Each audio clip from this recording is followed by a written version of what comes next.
جب دلوں میں نفرتیں گھر کر جائیں تو درود شریف پڑھیں، نفرتیں تو مٹ ہی جائیں گی، سامنے محبت بھی پیدا ہوگی، گھر اور خاندان خوشیوں کا گہوارہ بن جائے گا انشاءاللہ۔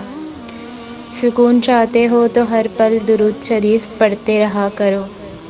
دوزخ والوں سے پوچھا جائے گا تمہیں کس چیز نے دوزخ میں ڈالا؟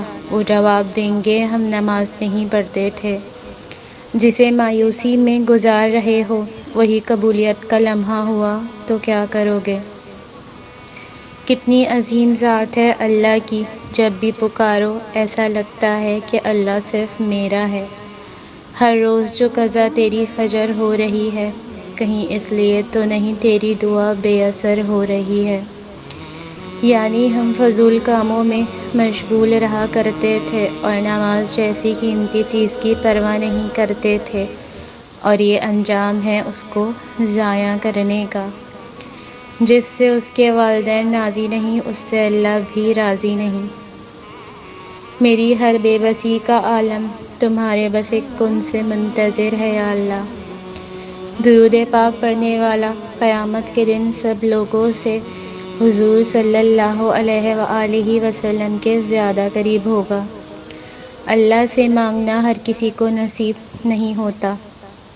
اگر تم مانگ رہے ہو تو یہ اللہ کی دی ہوئی توفیق ہے، تو بس پھر اداس مت ہو، جس نے توفیق دی ہے وہ بہترین وقت پر قبول بھی ضرور کرے گا۔ درود شریف کی عادت آپ کی زندگی پر ایسا اثر رکھتی ہے جیسے بنجر زمین سے سیراب کرنے کا سفر۔ تو جب بھی دل اداس ہو، آزمائش میں گھرا ہوا پائیں خود کو، تو دل کی بنجر زمین کو درود شریف سے معطر کریں، پھر سکون خوشحالی کے باغ عطا ہوں گے۔ محبت سے درود ابراہیمی پڑھ لیجئے۔ آج مسلمان پریشان ہے کیونکہ اس کو ہر کام کے لیے وقت ہے سوائے نماز کے۔ تم روشنیوں کے رب کو رات کے اندھیروں میں پکارو، وہ تمہیں بھی معجزوں کی صبح عطا کر کے راضی کر دے گا۔